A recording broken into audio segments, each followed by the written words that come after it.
Cool. Well, let me start by just saying it's a real honor to be here and join this summit and the Ecoversity team. I had the privilege of doing my permaculture PDC last year, so I know how transformative this work is, and I feel inspired by so many people coming and learning about these kinds of practices and bringing them into their own lives. I feel like I'm in a tribe of familiar thinkers and doers, and it gives me a little bit more hope and optimism for the world. So thanks for taking time on your day to be here. And what I want to do over the next 45 minutes is weave a sort of story. I want to take you a little bit on the journey that's led to Juntos Farm.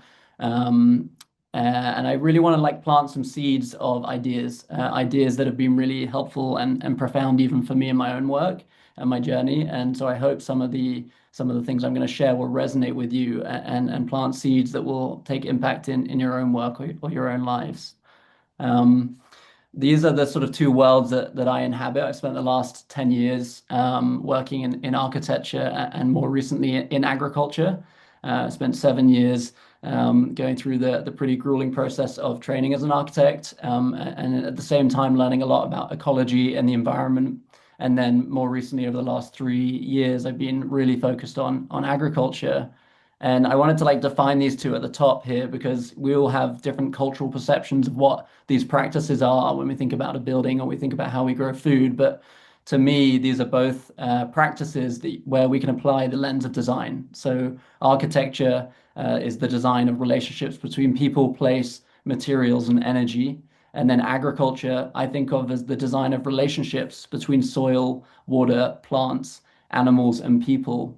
And I want you to like keep these definitions in your mind as I go through this presentation, because through these definitions, I think the potential of what these two practices can be is very open. Whereas at the moment, I feel we have a very fixed idea of what these things look like. So the more I learned about these practices, the more overwhelmed and somewhat depressed I became. And I'm kind of preaching to the choir here, but these, both the way we build our environments, our human habitats, and the way that we grow food, if you look at it just through the narrow lens of global greenhouse gas emissions, they make up 60% of the contribution. So you can think of it as the way we build our cities, our habitats, the way we grow food is really the major driver when it comes to one of the problems we're facing, which is an excess of greenhouse gas emissions heating up the planet. But of course, there are also many other lenses that we can look at these kind of practices critically, right? We can look at water usage, we can look at land usage, we can look at biodiversity impact. And it might not surprise you that the bottom line is across all of those metrics, when you look today at these practices, they don't come out in a positive way. And this was kind of like a crushing realization as I sort of learned more and more about these practices and wondered how I could, what it would mean to work professionally as an architect or in food systems. I felt really daunted by the scale of the problem that we're facing. And so the bottom line here is that we need to fundamentally reimagine how we create habitat and how we produce food.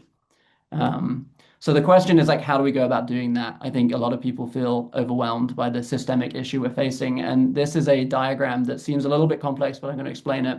And there's a couple of diagrams to come, and so bear with me because they are all really simple when you understand the sort of concept behind them. This is a diagram by an amazing systems thinker called Donella Meadows, created in the 90s. And she was trying to understand what is the most effective way to change a system. And to summarize it in a very simple way, she understood that mental models are the most powerful leverage point we have to change a system. So as I thought about how I wanted to engage with architecture and agriculture, I ended up looking at like, what is the paradigm that we're in? What is the goal of the systems? And the highest leverage point here is the power to transcend paradigms. So to realize that we're in a current paradigm and that we can create a new one. Like that, if you can lead from that point in whatever work you're doing when you're engaging with a system, that's the most powerful way to change it. And so that was something that really resonated with me. And so if we're going to change a paradigm, we have to define the one we're in. And I challenged myself to try and summarize our paradigm in the most simple way. And this is how I would articulate that. Like we have this idea that we're somehow separate from nature. We're in our own little bubble, and that we can impose our will on nature. This is the culture that broadly in the global West, the global North defines the way that we operate.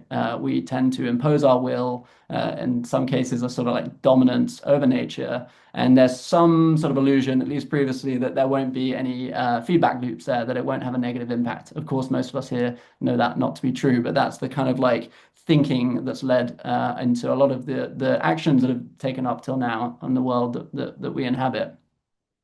And obviously, we can see what those impacts are now. We're getting better and better research to understand what are very complex systems. This is a diagram maybe a lot of people will be familiar with. It comes from the Potsdam Institute for Climate Impact Research from Johan Rockstrom and his team. And this is just a sort of useful way to understand where we are in, well, you could call it late stage capitalism, or there are many ways to sort of the Anthropocene. But it's not a good picture. And this is the point in my own journey as I was a student, as understanding these kind of concepts, where I became totally overwhelmed. This most recent diagram here on the right shows that out of the 9 Earth systems boundaries that this team were looking at in really sort of scientific detail, we've crossed 7 of those thresholds. And interestingly, the only 2 that we haven't crossed is relates to the ozone and aerosol loading, both of which are problems that were reduced or tackled previously from policy changes. And so there's a little bit of hope in the 2 here that haven't been crossed. We've actually managed to have a positive impact by changing policy, by reducing pollution we're putting into the atmosphere.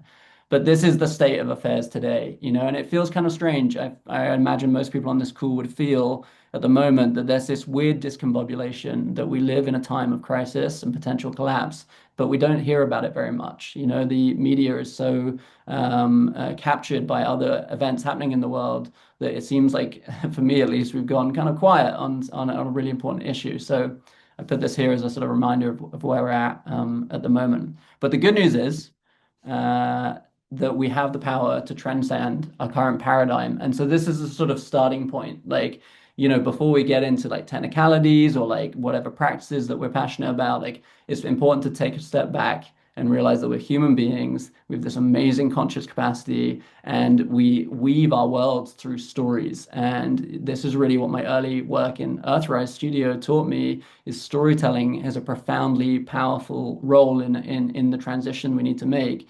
It's through stories that we can imagine a paradigm different to the one that we live in today. This is a quote that's really stuck with me over the last couple of years by the Indian poet and political activist. Another world is not only possible, she is on her way. On a quiet day, I can hear her breathing. And a friend of mine once challenged me on this. He said, why do we need another world? Like, I like this world. And like, I think for me, when I read this quote, I understand another world as another paradigm. And of course, we do need another paradigm. So what would that look like? Again, like the challenge here, like my background's in design, so I'm always trying to articulate complex ideas in simple diagrams or drawings.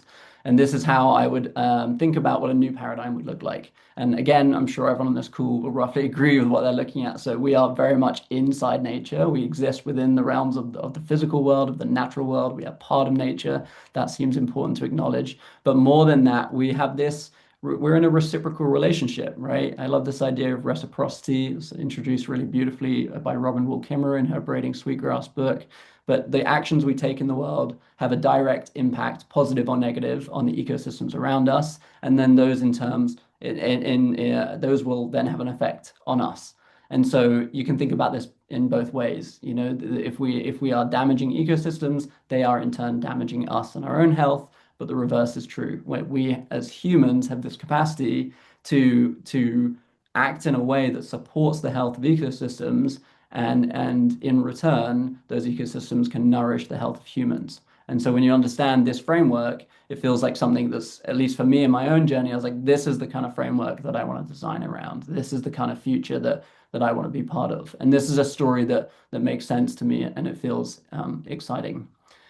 So again, like, what would that look like in more practical terms? I'm sure a lot of people are aware of Kate Raworth and her incredible framework, an economic framework called donut economics. It's essentially is about creating a space between an ecological ceiling and a social ceiling. So basically finding a space where we're not producing too much damage, not sort of pushing past planetary boundaries, but we're also not falling below social requirements, right? I think in the past, a lot of people have sort of thought about environmentalism as something that means a lot of sacrifice and that people will be worse off. And of course, in the middle there is the sweet spot, the sweet donut that we want to end up in. And it's a really great book that articulates this concept in some detail from an economic framework. And this was really helpful for me as I was going along this journey to understand where we're trying to land when we're talking about systemic change. Um, this is a diagram that is by an American architect called Bill Reed. This guy is a legend. He's one of the sort of like, for me, one of the founding fathers when it comes to regenerative design and development. And again, it might look a little confusing, but there's a sort of really simple way to understand this, which is, let's start on the left-hand side. Like the conventional behavior that we find in the world today is degenerative, as in it's having a negative impact on the planet around us. And that is kind of the status quo. We're seeing increasingly this push towards, like when I was in school, sustainability was the big buzzword. That seems kind of exciting, but really that's just in the middle, right? That's like sustaining things as they are. That's a good place to go to. But what I became excited by through my own work and research was like there's something beyond sustainability. There's regeneration. This is basically a sliding spectrum, and the point of the spectrum is that we're not always going to get to the end goal, but in the work that we're doing, we're trying to always push it as far as we can towards regeneration, towards living systems design rather than technical systems design. And so for me, this sort of helped me conceptualize like what the path ahead might look like. Another legend in this space, and a lot of this research that this came from my master's degree at Cambridge. I was trying to really understand like regenerative design. I was trying to understand like what threads are there in the past to build on. This isn't a new concept. So this is a book and a diagram or a sort of architectural plan from John Tillman Lyle. This guy in the 90s wrote the textbook on regenerative design, and with that he designed a campus, a university campus, which exists today. This was one of the early drawings. And he tried to articulate, like, a lot of people here, they sort of hear the word of regenerative design, but they're not sure what it looks like. How does it work in practice?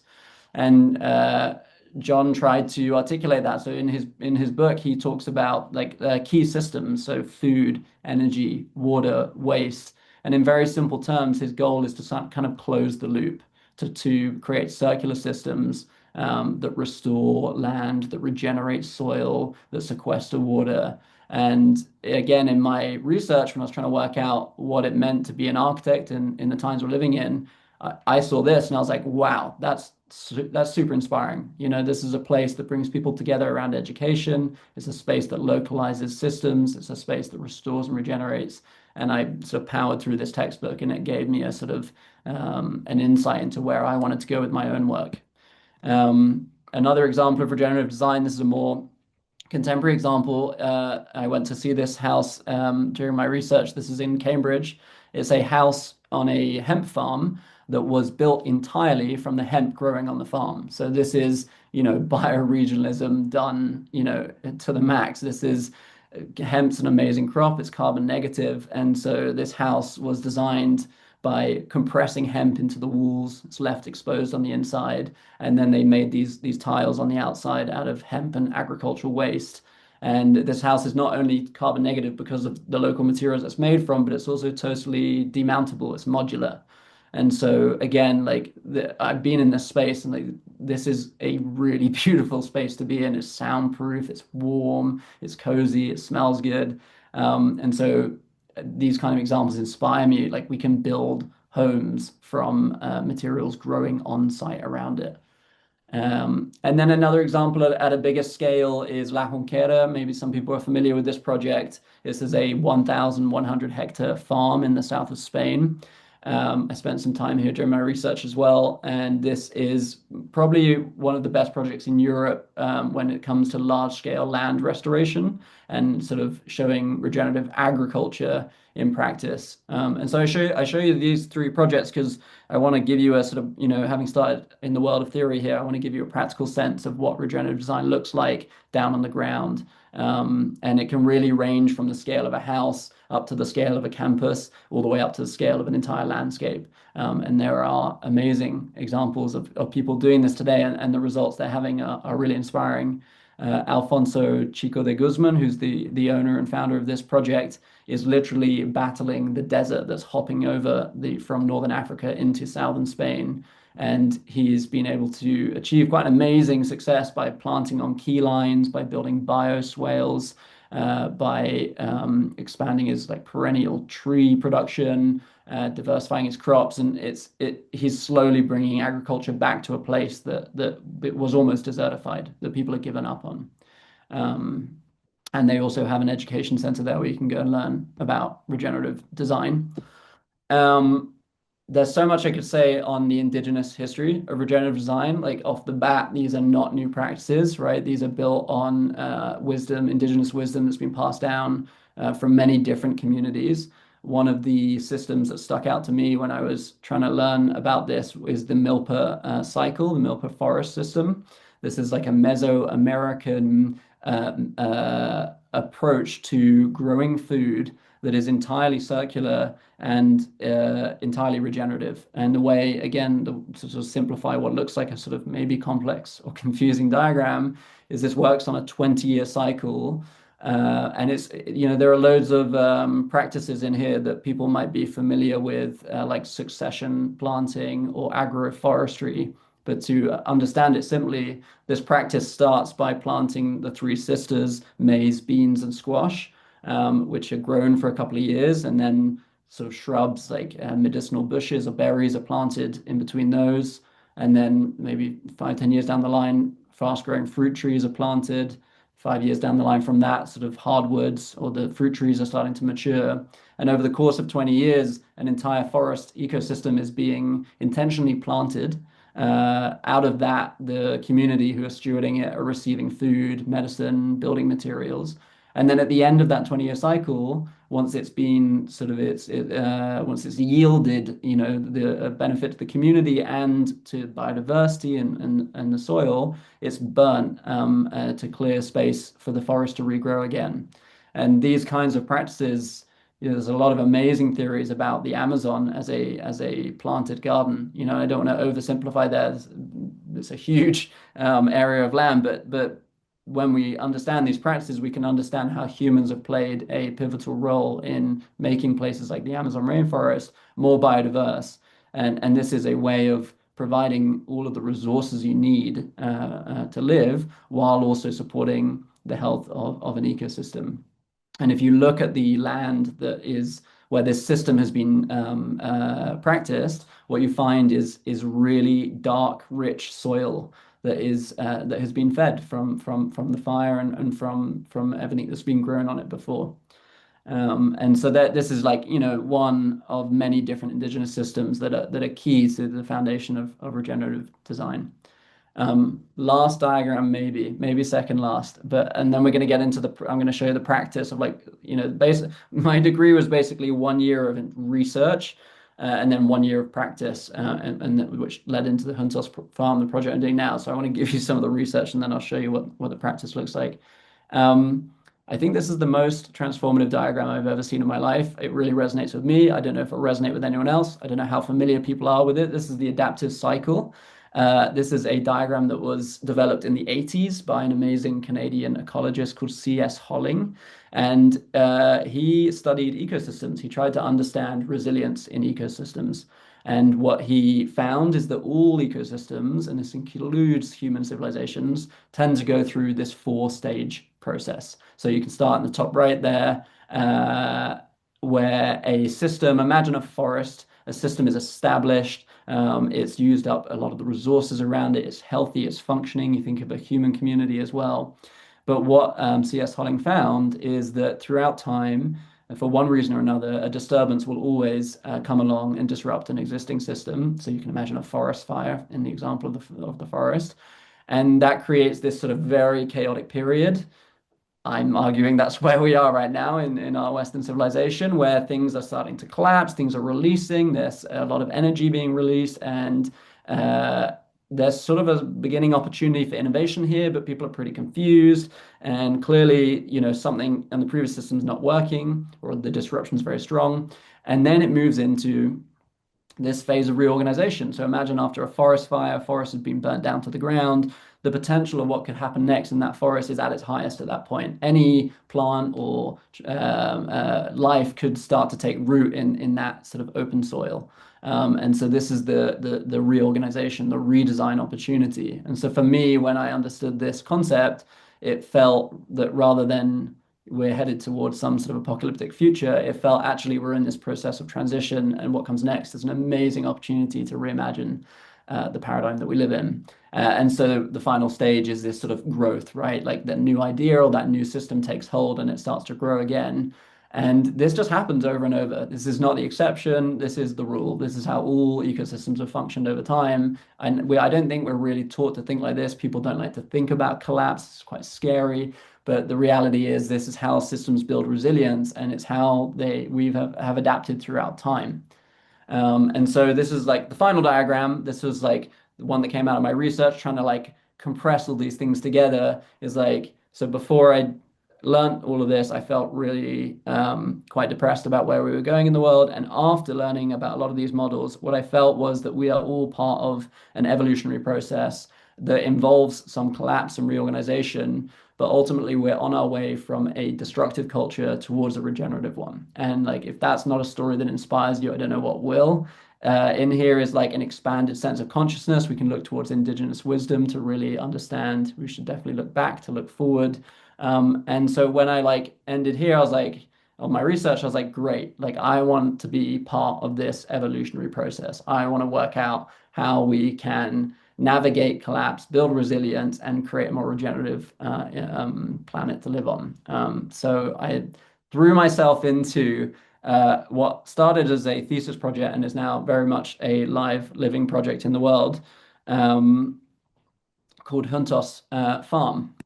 And so now we're going to go into the practice. So this is me trying to sort of like translate all these complex ideas into a physical project. This is Ibiza, an island off the coast of Spain, famous for its nightlife, but not what I'm doing here. This is a place that I've been living for the last 3.5 years. It's a place I grew up coming to.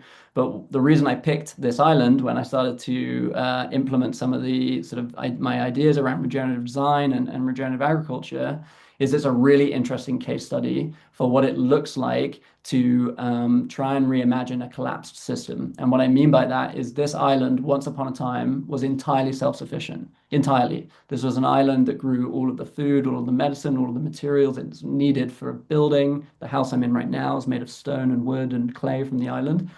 And fast forward to the 1960s, tourism arrives, globalization hits, and over the course of 40 to 50 years, agriculture almost entirely collapsed. Today, 96% of the food that's consumed on this island is shipped in.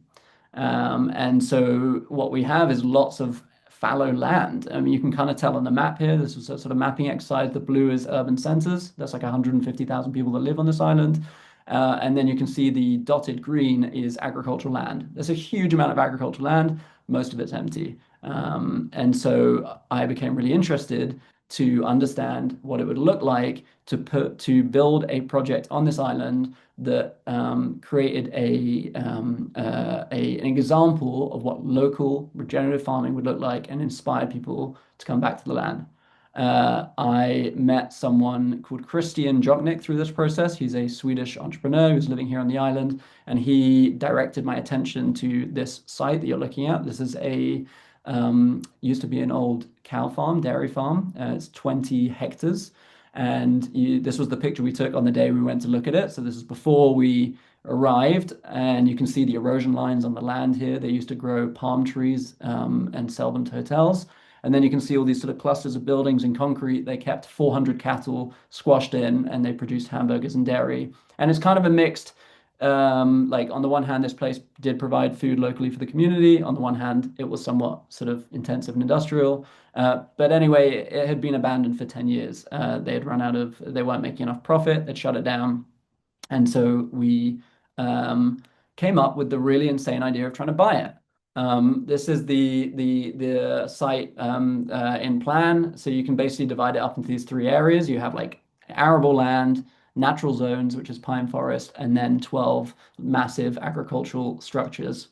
And so we started to dream what was possible with this place. This is what it looked like at the time. No one had been there for 10 years. And like what struck me when I went to visit this place is like the potential is so massive on this site. Again, it's a small island. Like having infrastructure at this scale is pretty rare.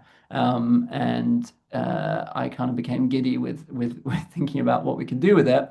And so instead of just, putting together some sort of plan with not much experience of the community and the island, what we did is, and I can't recommend this highly enough, we put aside a year to do community research. And the reason we were able to do this is we applied for a grant from the European Union, and we were given the support we needed to do quite an intensive series of workshops and research into the state of agriculture in Ibiza by getting people down onto the site. So this is one of the early workshops we did. We painted a map of it on the wall. We picked questions in English and Spanish. And this is another one with local farmers. This one might look smiley, but this one got pretty heated. Like this was really, trying to get an understanding of like, what are the problems? What are your fears? Who's let you down in the past? What would your dreams be? And we were like recording all of this down. And at this point in the project, this is the reorganization phase, right? The system's collapsed, anything is possible. And this was a really exciting and really daunting process at the same time because everyone has different ideas of what they want to happen on a project like this. But it was key to shaping our plan. And this is what that plan looked like. Again, trying to use like diagramming to make sense of it. So we identified like four main types of people that we thought would come to the site: the farmer, the entrepreneur, the resident, and the tourist. And then we created this sort of matrix of three different programs that we wanted to cater to. So the top there is cultivation. We wanted to be a place that grew food. On the left there is processing. We wanted to transform food. This wasn't something we wanted to do, but actually something that we got feedback from. There were loads of people who wanted to farm on the island, but no one knew what to do with the food they were growing. They couldn't transform it, they couldn't distribute it, they couldn't package it. And then we wanted to create a space for community, right? We wanted a space where people could come together around local food and enjoy and celebrate. So this was our sort of like intention diagram before actually getting into the design. And then we looked at the site and we mapped those three programs onto the land itself. So, well, we would cultivate on the arable land on the site and maybe some of the land inside the buildings there. We would transform in these agricultural sheds, the red there, and then in the blue we would create this sort of market square for community to bring people together. And then we stitched it into like a sort of tapestry again on site, like, and started to then articulate like, well, what's needed, and I want to be clear, we're dreaming at this point. We're just like putting it all down. Like we want to do deli and a restaurant and a packing and distribution facility and a flower courtyard and a maker's units and a hydroponics greenhouse. And I think this point in the project is really important. Like a lot of good ideas get killed because we live in a system that doesn't support them. But we allowed ourselves to imagine and dare to dream of a different system when we were planning this project. So after quite an intensive period, this is the final design that came out of. This is still a student project. This is a thesis project. And so I had the freedom of just like imagining this space without having to worry about building permits and financing, which I'll come to a little bit maybe, and we can talk about it more after. But this is a lot going on in this diagram. It's a bit like a Where's Wally diagram. But essentially what you're looking at is a view of the site where you can see the farm growing food. You can see buildings. If you look really closely, some of them have transformation facilities in them for food. And then you can see the market square there sort of in the middle with people mulling around a market and a cafe. And this was our sort of vision piece. And then the roofs on these buildings are mounted with solar. We have 3,000 square meters of south-facing roofs on the site. So we were dreaming of capturing solar to power it. Yeah, so we took this drawing and then we hired, my background's not in agroecology, so we found a design firm who specialized in permaculture called United Designers. I can't recommend them highly enough. And they helped us create the design of the farm itself. If you want, there's a lot going on in this design, and if you want to see it in more detail, I'll link you something at the end. But that we basically arrived at a point where we had the full design of the sort of site where all the buildings were and the sort of programs we wanted to do, and then we had the full plan for the farm, which included like succession planting and would be rolled out over a phased process. But it basically included alley cropping on key line design, rotational grazing, food forestry, herbal medicine gardens. Again, like we were dreaming, and the deeper we got into this, the more excited we became. But the best part about this design is that the team found that it used to be in historical maps, there used to be a river or a torrent running through the middle of this site. This whole site used to be a pine forest with a river, and that was destroyed when they put down all this concrete. And now the site floods because it doesn't have anywhere for the water to go that comes down the hill. And so one of the key pieces of this regenerative farm design was to re-wild the river that once ran and keep this sort of semi-wild zone through the middle of the site, which again is such a romantic story that I think that's the one thing getting me out of bed every morning. Okay, so that's a lot of diagrams, a lot of concepts, like people, I thought my main job was about growing food, but my main job, it turns out, is about people at this point in the project. So we built a team early on with a really diverse skill set. We found people who are extremely passionate about food and farming and community. We persuaded them to join our mad crew, and we got to work. We started laying out the key lines on our land, and we started planting as much as we could, as quickly as we could, as diversely as we could. We learned very quickly what worked and what didn't. We had an amazing farm team who had some experience on another farm on the island, and they brought a lot of that experience over.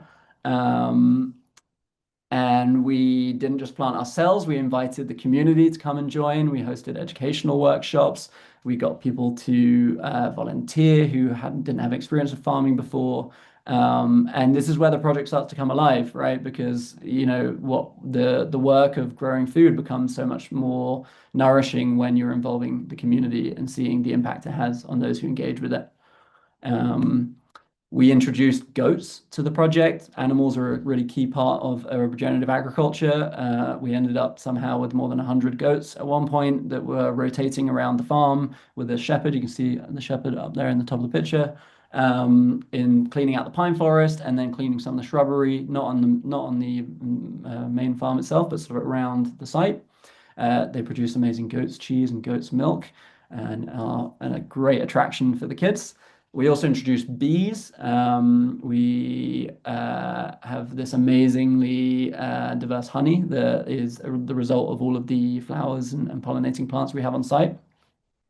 And we got to a point in the first year and a half of the project where we were growing more food than we knew what to do with.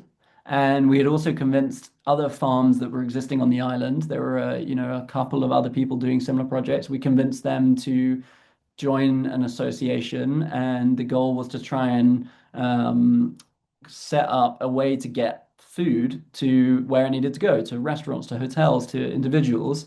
But we, like many people that we had spoken to, ended up with this same problem of like, great, we've grown the food. That was a lot of work, but what do we do with it? And when you harvest it, you literally have hours before it goes bad. And so at one point, we became the largest donor to the food bank on the island, which was good, but not really the goal of the project in the long term. And so we sort of decided to move into the next phase of the project, which was to reimagine one of the buildings on the site. This is the old abattoir where they used to make hamburgers. And we came up with the concept of we call it the House of Harvest, La Casa de la Cosecha. And the idea was to create a building that could metabolize all of the food that we were growing and other farms on the island were growing and get it to where it needed to go. We also wanted to test the sort of solar array, open up skylights on the roof to bring light down. This is what it looks like inside in the plan. The colors tell you what the different programs are. So essentially, you've got food distribution up at the top here. You've got food transformation and kitchens in the middle here. You've got a farm shop and then a sort of tasting room deli space at the bottom here. And so the idea is that food literally makes its way down through this building where it can exit at different points, and it's changing in value the whole time, creating both private and public spaces for the farm. This is a rendering of the farm shop and the tasting room. I think this is the point where I realized I got to put 7 years of architectural training to work and really nerded out and sort of burnt out in the process. Turns out it's quite a lot of work to build a building, but we got there. This is the building today. We opened it a year and a half ago, 2 years ago. And I can't really articulate how much this building has changed the game. I mean, just to talk about a little bit, this what you're looking at is a rendering made of clay, cork, and lime. So the whole building is wrapped in natural materials, and then the roof is made. You can see the roof there is made of wood fiber panels. So the entire building was renovated with a sort of like container of natural materials to insulate it. Then we opened up skylights to reduce the amount of electric light we needed. This is the distribution hub. You can see all the food that's coming in. You can see two big fridges there that are processing food. And from here, the food moves into our kitchens. We're now producing a whole range of different products that we stock in our shop and in partner shops across the island. So suddenly something that goes from, valuable but not a lot of value is sort of two, three, four, five Xing in value as it comes out of the kitchen, which is changing the game for the economics of our small farm.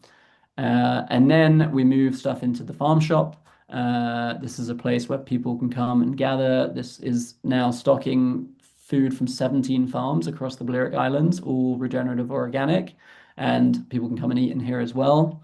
And then we have the tasting room, which has this sort of 10-seat dining experience with the chefs cooking, and then there's a sort of takeaway deli counter just behind the camera here. Um, and then you can see the solar array in real life there on the roof. We generate about a third of the energy of the building's requirements throughout the year, which is a lot because there's a lot of refrigeration space. You can see these little machines in the corner there. We even pushed the envelope on the machinery we were using to cool the fridges. They're all state of the art that were introduced a couple of years ago, not producing the gas the CFC gas that is polluting the atmosphere. So this building became a reason for people to come and visit alongside the farm that we've been developing. And so what we found is it changed the game. We have people come to visit throughout the week, but on Saturdays we open up the site and we get a couple of hundred people coming down. Sometimes we have acoustic music. We have workshops for kids, craft workshops, and we cook outside and serve local drinks. And it's become a place for people to gather, for kids to run around, and it's brought life back into a place that was once pretty desolate. But it's really just the beginning. We have quite a long way to go. This is the site as it looks today. You can see the key lines being built out. But the rest of the buildings are still a part of a phased process. Honestly, I think we're looking at like a 5 to 10 year timeline to bring this site into its full vision, and that relies on loads of challenges down the lines, from financing to policy changes, and the way we are nudging this process forward. The way that I often get asked questions around like, how did you raise the money to do this? Do you have the permission to do this? How have you built the team to do this?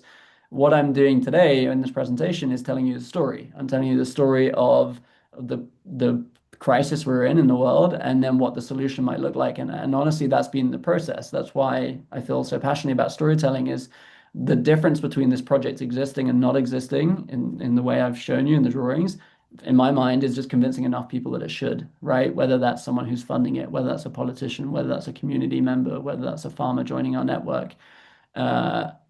I think that we need to tell compelling stories in order to shift the paradigm we're in.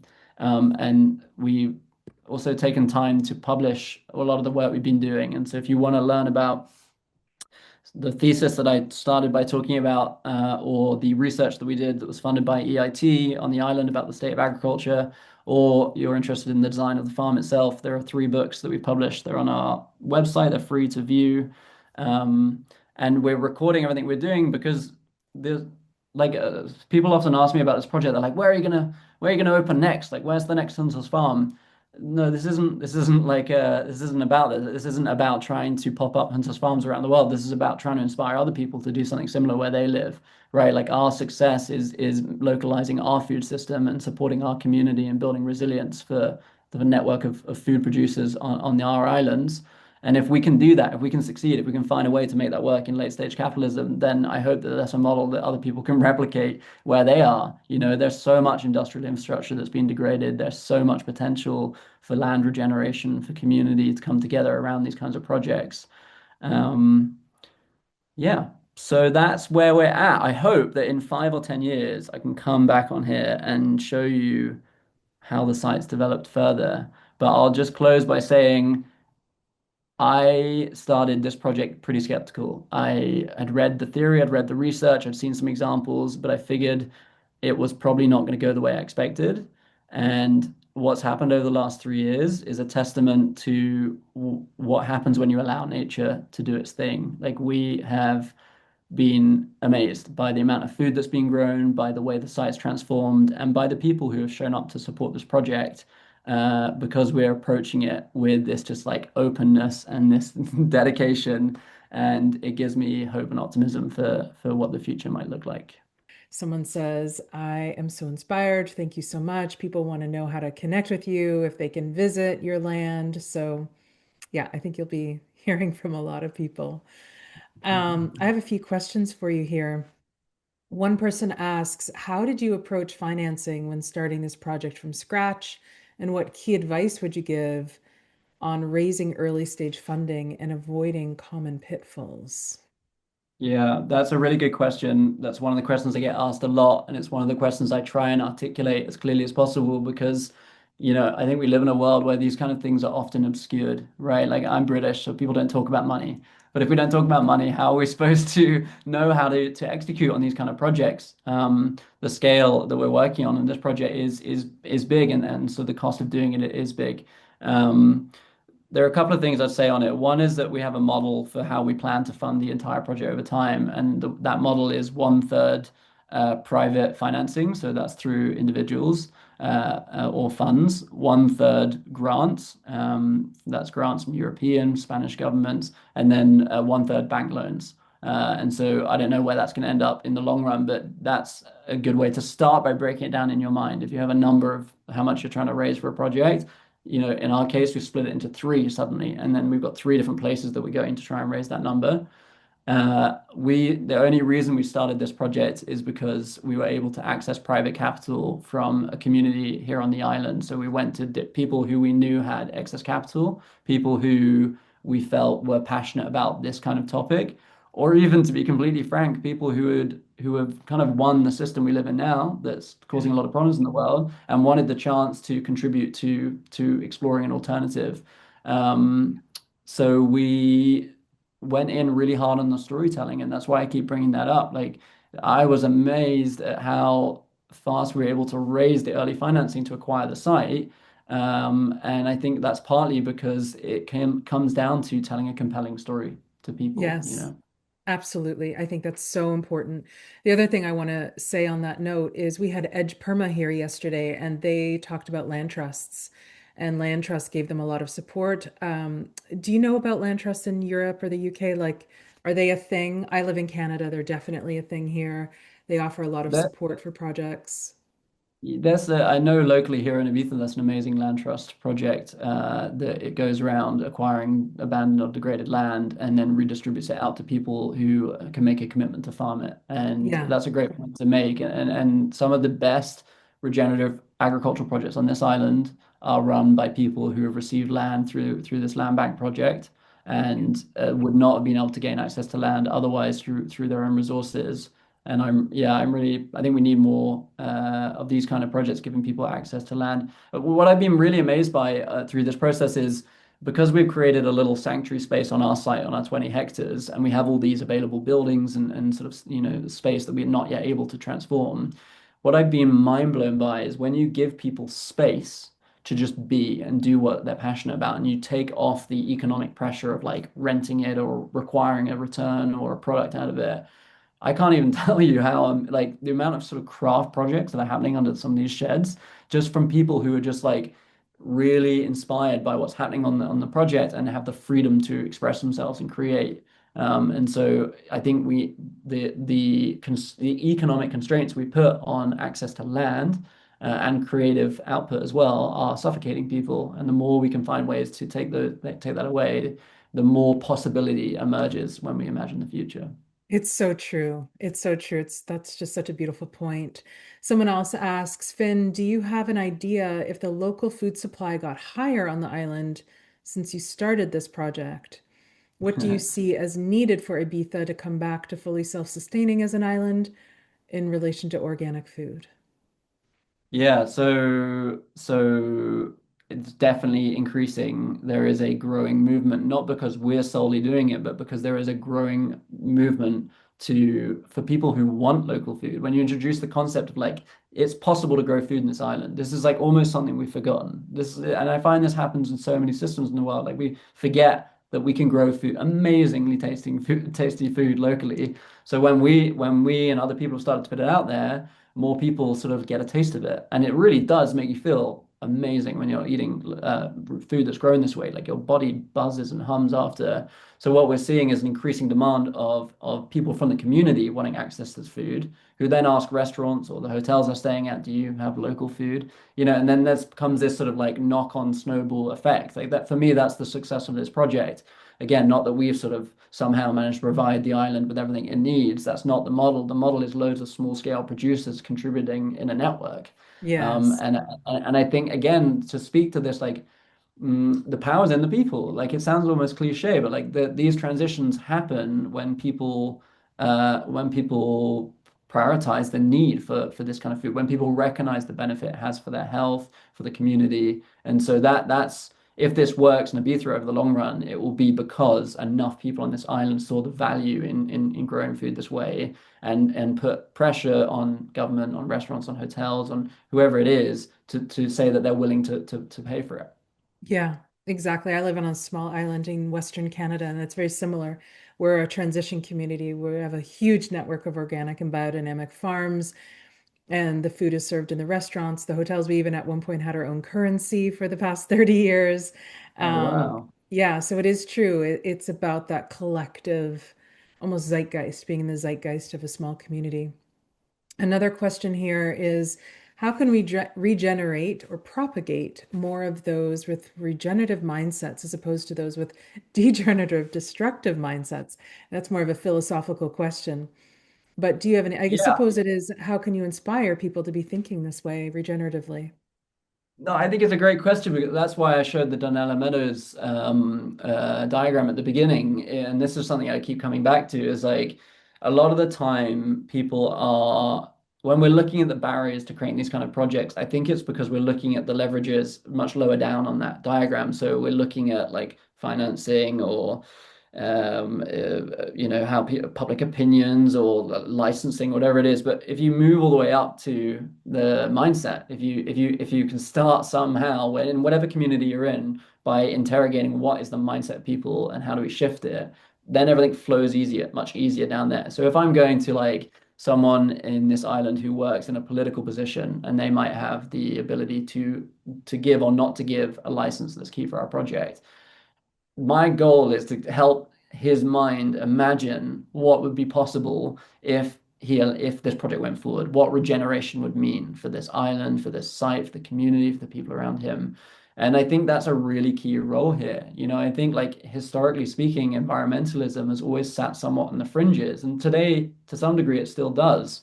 But I think the only way it moves into the mainstream is by articulating a vision for where we're going that really brings people on board. And I think when we come up against, as we see very much in the world right now, particularly in positions of power, when we come up against fundamentally degenerative mindsets, we have to find a way to engage with that because we're not going to get to where we're going if we don't do that. And I've been in these spaces are really challenging, but I just have faith in the fact that like if we can paint a beautiful enough picture of what's possible and then demonstrate it through case study projects or lighthouse projects, which is what Juntos tries to be, then I think we'll start to see the needle move.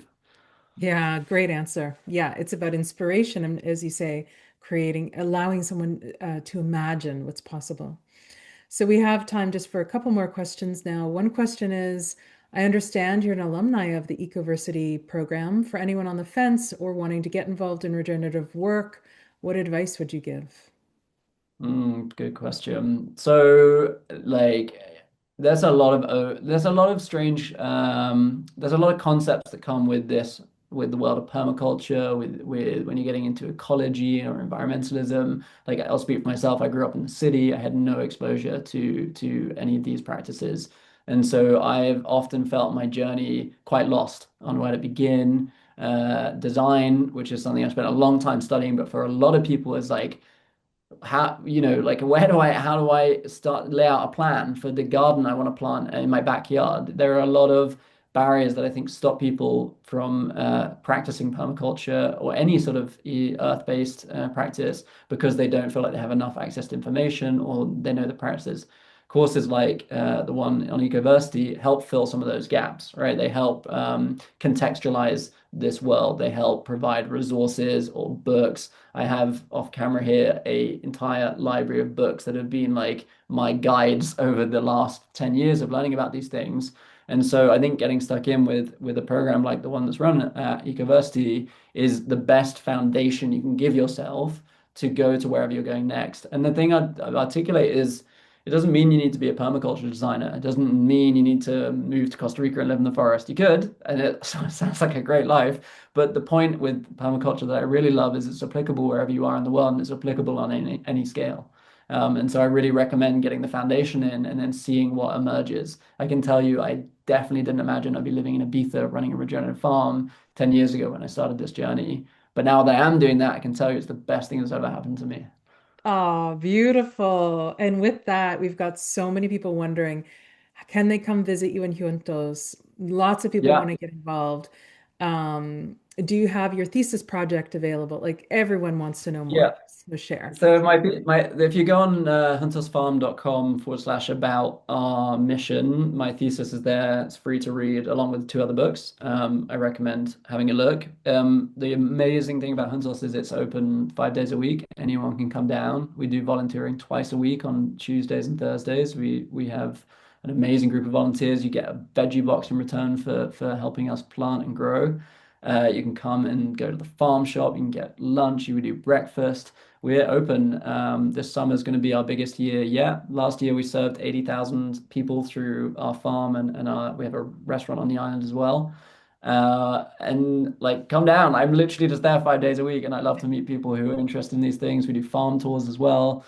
We have all sorts of activities for kids. That's the other thing is like this project only succeeds if people come. Like Yeah. we this ecosystem requires people to plug into, and that's the beautiful part of this process. It is a place that is solely dedicated to supporting community, and it's a reciprocal relationship. People benefit from really healthy, local, tasty food, and we benefit from resources to keep running and expanding that project. Beautiful. It's so great. Well, I hope to visit you one day. This looks just so incredible. It's been such a pleasure. Thank you so much. Our team has dropped all of Finn's links in the chat and in the comments over on YouTube. So please stay in touch. Thank you so much, Finn.